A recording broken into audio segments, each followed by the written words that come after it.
12th play continues on to the 13th. The 13th play appears on folio 29 verso, and it's sort of not surprising that he says, you know, having shown us the cover from the reversal side, he now shows us what to do when someone covers from the drittel side, so the forehand side, which is pretty much where we started.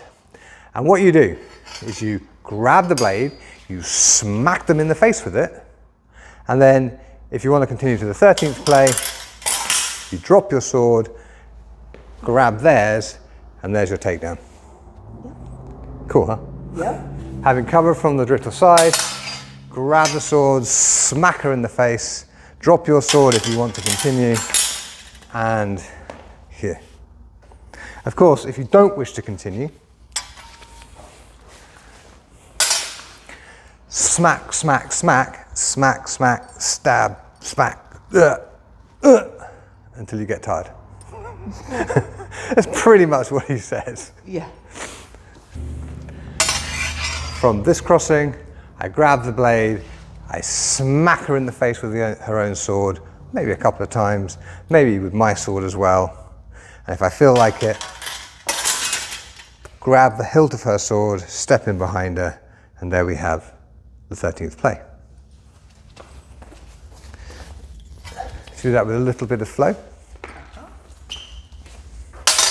Smack. Oh, it's lovely, isn't it? Smack. Yeah, of course, you wouldn't normally lower it gently to the ground on your foot, but not my swords, not my floor.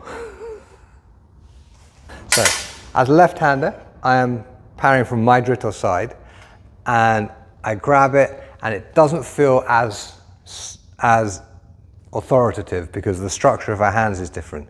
There's more resistance here than there was before. So you can simply grab it and smack her in the head to reduce some of that resistance. That would help.